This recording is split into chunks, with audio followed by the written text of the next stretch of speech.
Come with me to the James Museum for the first time to check out their new dining concept, The Canyon. I was invited by my girl Lauren, so this was a fun trip across the Howard Franklin. The Canyon is run by Catering by the Family, and the menu features several dishes inspired by the American West and the indigenous. Crafted coffees in partnership with Lavazza are on the menu also. Overseeing the Canyon is Tampa native and Food Network Chop champion executive chef Zachary Davila. After a few moments, we all sat down, and Chef Davila gave a few opening remarks, then it was time to feast. Of course, the camera eats first, so imagine a bunch of creators hovering over the food to make sure we get the right shot.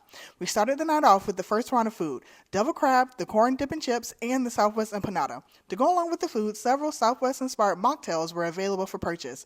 I selected the Palouse Punch to pair with my meal. The drink is a fruity fusion of passion fruit, guava, tart cranberry, and raspberry iced tea.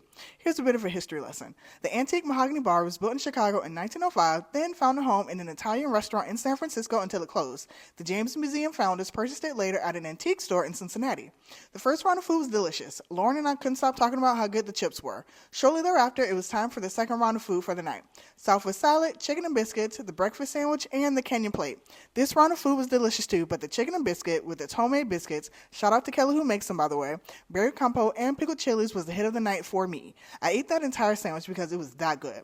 After assembling everything, we were able to roam the museum. The James Museum had an exhibit about black people out west titled Black Pioneers, the Legacy in the American West a couple years ago, and I can't believe I let that slip my mind. The museum had several different exhibits happening from birds to portraits. We walked the entire museum looking at everything. The bird exhibit titled Rare Air used illustrated portraits of endangered birds, bees, bats, and butterflies to really drive home the importance of the creatures.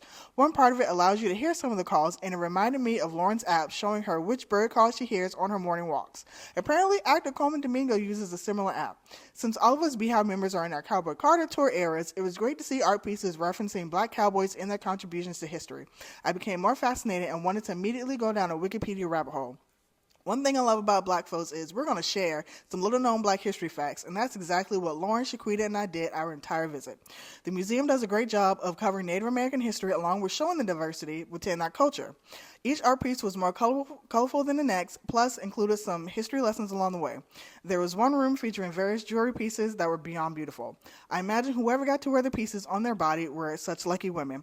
Yes, I know I'm slacking, but not going to the James Museum more often, and that needs to change. Just FYI, the Canyon is open Tuesday through Saturday, so make sure you grab a bite to eat while you're visiting. Thanks a bunch to Lauren for the invite and the James Museum for having me. Follow me for more food adventures, cute outfits, and the occasional rambling. I'll see you later. Bye.